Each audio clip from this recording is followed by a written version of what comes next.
నాణ్యమైన ఉత్పత్తులు, అదే మరి బ్రాండింగ్. ఈరోజు ప్రోడక్ట్ పర్ఫెక్షన్ కానీ గ్లోబల్ బ్రాండ్స్ కానీ మనకు చాలా తక్కువ ఉన్నాయి.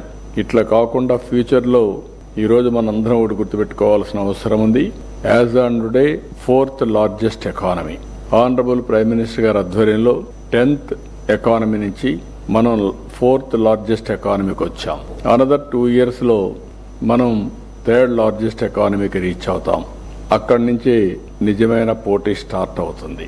ఆ పోటీని మనం ఒకసారి చూస్తే మనకంటే ముందుండే చైనా 4.5 times మనకంటే జీడిపిలో ఎక్కువ ఉన్నారు. దాని తర్వాత ఉండే అమెరికా మనకంటే 7 to 7.5 times ఎక్కువగా ఉన్నారు. కాబట్టి మనం కూడా హార్డ్ వర్క్ చేసి పోరాటం చేస్తే తప్ప, గట్టిగా ప్రయత్నం చేస్తే తప్ప ఆ స్థాయికి మనం రీచ్ కాం.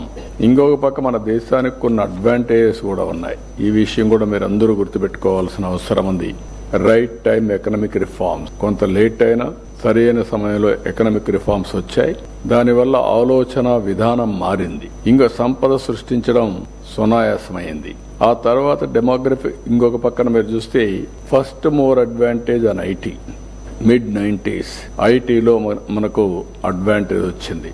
కంట్రీ యాజ్ సచ్ దాంట్లో ముందు అడ్వాంటేజ్ తీసుకుని ఆంధ్రప్రదేశ్ గవర్నమెంట్ ముందుకు పోగలిగాం. ఆనాటి గవర్నమెంట్. దానివల్ల తెలుగు వాళ్ళకి ఫర్దర్ అడ్వాంటేజ్ వచ్చింది.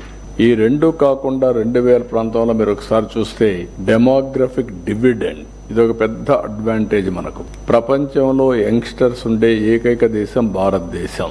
ఎప్పుడైతే యంగ్స్టర్స్ ఉండి టెక్నాలజీ అడాప్ట్ చేసుకుని ఈ యొక్క రిఫార్మ్స్ పూర్తి తీసుకుని వెల్త్ క్రియేషన్ కి, సర్వీస్ డెలివరీకి ముందు పోగలుగుతున్నారో ఈ రోజు ప్రపంచం మొత్తం మన వాళ్ళు రాణించే పరిస్థితికి వచ్చారు.